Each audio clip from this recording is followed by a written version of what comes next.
Hello there, and welcome to another episode of Cutting Through the Bullshit. I am your host, Dr. Stephanie Snyder, and I am a high performance mentor.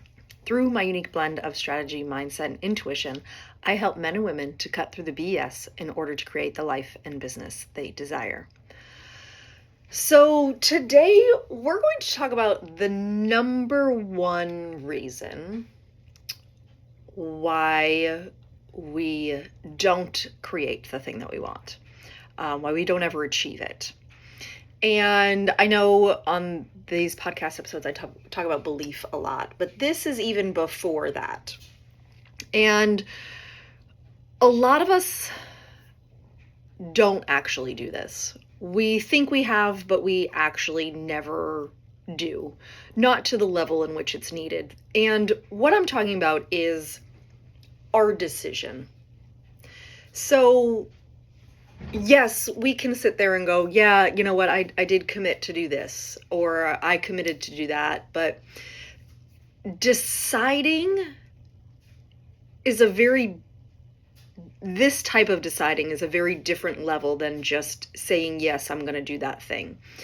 The decision that is required for you to achieve the thing that you've never achieved before is a very deep decision. It is beyond a shadow of a doubt that this thing is for me, and come hell or high water, it's gonna happen. And right out of the gate, I can remember multiple times in which that deciding factor has been paramount in my success. And it's probably one of my favorite stories. So one of my big decision times is this house that we currently live in. We were house hunting. My husband was deployed, but we were in a rental, and the rental was terrible. It wasn't like it was a terrible house, but from Memorial Day to Labor Day, the last summer that we were there, my AC worked for 6 days out of the entire summer. And if you've ever spent the summer south of the Mason-Dixon, there's this thing called humidity. And it's not so much the heat that will kill you in Virginia Beach, it is the humidity. And without an AC, it's just humid. And it's like strangling, right? So my husband and I were looking at houses, and we knew we wanted a big backyard. We had 2 kids at the time. We had not, at that point, I had always wanted 4, and he knew that, but we were not planning for extras at that point, but we were house hunting, and we had 2 dogs, and we just wanted the kids to have a backyard, a big backyard they could play with.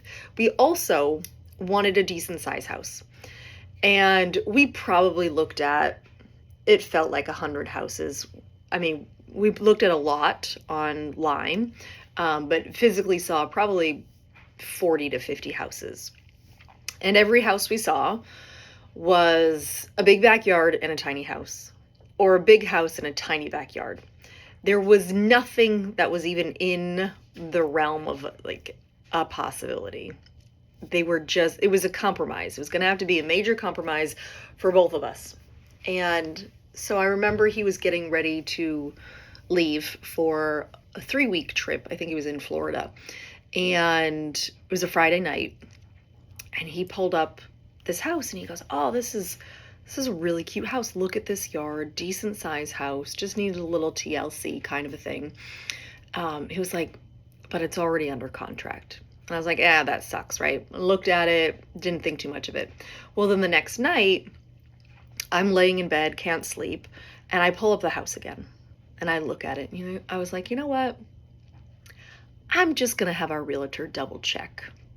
So I text my realtor the next morning, and I said, hey, we saw this property. It says it's under contract, but can you just double check it for us? He said, yeah, absolutely.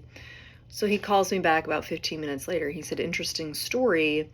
It's actually no longer under contract because they found termite damage under the living room. He said, so it was a foreclosure, it was under contract, but the contract has fallen through do you want to go look at it? I said, absolutely. He said, when? I said, right now. He was like, okay, how about we plan on meeting there at whatever time, right? So we get here. I love the backyard instantly. The house, there's wallpaper everywhere, but I'm like, it's got good bones, right? Like, yeah, we got to do a little work underneath the living room. Not a big deal. I love this plan, right? So I was like, hey, we're going to put in an offer. And I called my husband and I was like, hey, we're putting in an offer on this house. And he said, can you wait? I said, no, I can't wait. I said, if we wait 3 weeks for you to come home, this house is going to be gone to some investor, and then they're going to resell it at twice what it's actually listed for with the bank. And he dragged his feet a little bit, but we ended up putting in an offer. The offer got accepted, and we got this house, right? And I remember the moment that I decided this was going to be our house. And I decided, and it was at that moment when my husband was like, you can just wait. And I said, no, this is going to be our house, and I need you to sign these papers. And it was with authority that I was able to say that to him, right? Because logically, wait till I can see it in person. We can talk about it a little bit more. But there was a part of me that knew that if we waited, we would lose this house. And actually, when we put in our offer, there were 2 other investment offers that were put in that were lower, and we offered exactly what the bank wanted.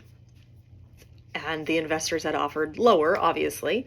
And so we did end up getting the house. But it was a decision that was made, and it was come hell or high water, right? Like, I didn't care what I needed to do. That was going to happen.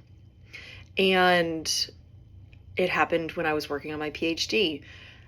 I failed one of the exit exams. There were 3 exit exams. I failed one of them, passed the other 2. And there was a part of me that was like, well, screw it, I'm done. But I had a girlfriend who called me, and I remember, and she was like, you already took this exam. You know what's on it. Just study that stuff. It's 1 exam versus 3. And are you going to let this exam stop you from getting a PhD? And I was like, no, shoot. All right. Right? Because I had previously decided, and she knew it, and she called me out on my own BS, right? And so it comes to this, like, yes, we want you to believe that it's possible, right?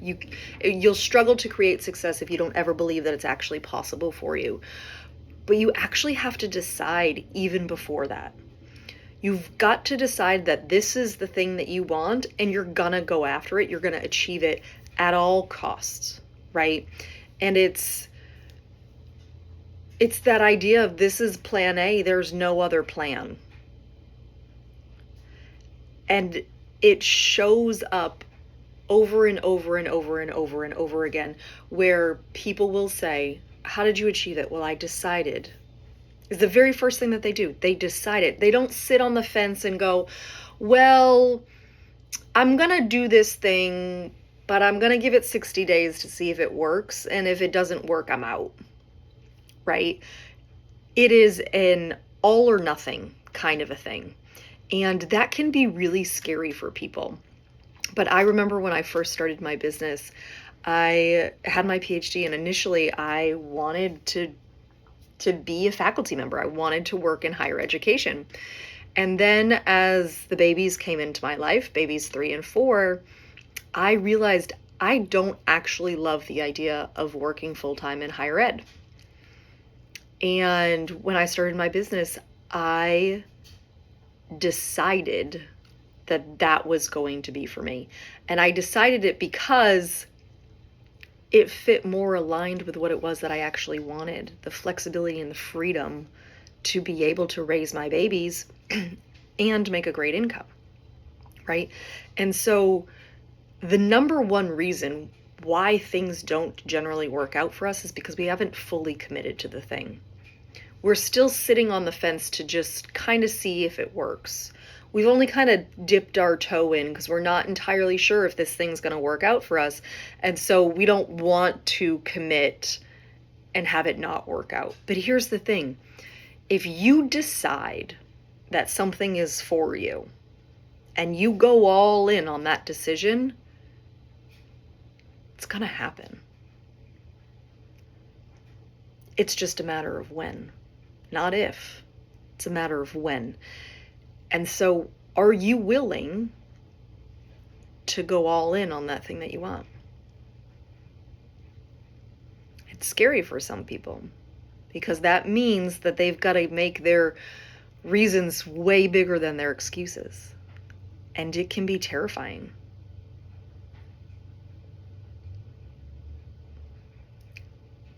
But if you look at it, right? If you look at, because I believe that success and failure are patterns, right? They leave us clues along the way for how it to happen, right? For how things work.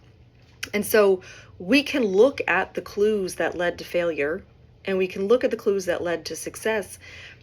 And I'm going to tell you that the clues that led to failure were the ones that where you weren't fully committed. We're like, I'm going to give it a try, right? Now, this is different than skepticism, okay? I think a healthy level of skepticism is good, but you can be fully committed and skeptical. Yeah. Okay, so let's look at this. So, another example. So years ago, Beachbody came out with this program called 21 Day Fix. And I remember seeing like the success stories from the initial test run, right? And I was like, I'm not buying what you're selling. This feels too good to be true, right? And so a healthy level of skepticism, I was like, you know what? I don't think it's going to work for me, but I'm going to give it a try. I'm going to commit to following this plan for 21 days and see what happens. Okay? So, one, I didn't really believe it was going to do anything to me. But two, I committed. I said, all right, I'm going to follow this plan. I'm going to do the plan and see how it works. And so what I did was I got the little approved food packet things, and I read all the instructions and I figured it out, and I highlighted all the food I knew I was already going to eat, and I figured out what the containers were and all the things, right? And I was still partly convinced that it wasn't fully good. Like, it wasn't going to change my life, right? But I committed to doing it for 21 days. And at the end of 21 days, while my results were not drastic by any means, it wasn't like I lost 30 pounds, but the bloating had gone down and I looked better. I felt better. And so while I thought skeptically, this isn't going to do anything for me, I committed to it and saw results within 21 days. Ended up sticking to the program for a longer period of time. I modified it a little bit to really, take into account real life. But I actually learned a lot about my nutrition in that program, something that I hadn't been fully aware of prior to that. And so when it comes to this decision for ourselves, it doesn't have to be this terrifying thing where it's like, okay, I've committed to this thing for the rest of my life, right? This is the beauty of having adaptability. You can find a plan, right? I took that 21-day fix plan and I said, okay, I'm going to follow this plan for 3 weeks and see how it fits into my life. And then I modified it a little bit to make it more in tune with what I was doing, but still committed to it, right? And that's what we struggle with, is we're like, okay, well, if I decide and I'm in all or nothing, it's going to be this and only this, and it will never change. No. Actually, most of the visions that we decide on don't actually come to fruition the way that we think they're going to. Right? So I didn't think that we were going to get the house the way that we did. And we did. right? It's about deciding but not being attached. So how do you do that? How do you decide something without being attached to the result? Well, here's the thing. You decide what that end goal, that vision is, but you're not attached to how it happens. That's the difference. You can be attached to the thing. You want to be committed to that vision for your life. You want to believe that that is going to happen beyond a shadow of a doubt. You want to do all the things to make that a reality. But you can't be attached to how it happens. Because if you get so set that it has to happen this way and this way only, then you don't see the 475,000 other opportunities around you that would actually make that achieving that thing that much easier. So that's the beauty of those adaptable plans. Because it may not be this way, but it may get you that right turn to another way, to another way, to another way, to another way. And this is what I work on with my clients when we do our strategy sessions. All of my clients, when I work with them privately, our very first call is a bit of a strategy session. And it's a strategy session because I want them to have that vision in place. I want them to be committed to what that vision is, but not committed to how it happens. Because it's going to show up in way different ways. This is why when I do some of my daily mantras, some of my confidence list kind of a thing, one of the things I talk about is money shows up to me in expected and unexpected ways. I find a quarter on the sidewalk when I'm on a run, right? A penny, right? Money's money, but it comes to me in all kinds of unexpected ways because I'm open to receiving it in more ways than one. So you can be committed to your vision and not be attached to how it happens. But so many times we get attached to how it happens and we're not actually committed to the vision. We're more worried about it happening in this exact right way that we don't see all these other opportunities that we actually shut ourselves off from. So while the number one reason is that you didn't commit, the number two is that you are attached to the way it comes. Let it come to you in a boat, a plane, in a train, right? Like there are so many ways that the thing that you want can show up. That if you're so dead set on it only showing up in one way, you don't see all the other opportunities around you. So, I want you to think about whether or not you are truly committed to the vision that you have. The thing that you really want your life to look like. Are you committed to that? Are you all in, or are you just kind of dipping your toe to see what happens? Because you're going to have to go all in to even see if you're going to get the results that you want.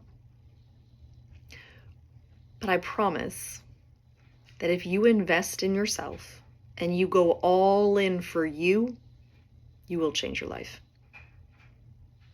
And there's this thing called trickle-down effect, and you'll change your life and then you'll change a bunch of other people's lives too. And it'll be a beautiful thing. So, I'm sending you so much love. I hope that you have a beautiful rest of your day. If you are interested in working with me privately, you can head over to my website, stephaniesnyderphd.com, or you can find me on Instagram, stephaniesnyderphd, and I would love to have a conversation with you, see if it's a good fit for both of us. I do have some spots left. I will have a few more available in the new year, but they are 3 and 6 month packages. And so if you want 2025 to be an incredible year for you, I recommend that we get started now and build that foundation. You're gonna need a foundation to stand on. So I'm sending you so much love. I hope you have a beautiful rest of your day. And as always, be you, because the world needs more of you. Bye.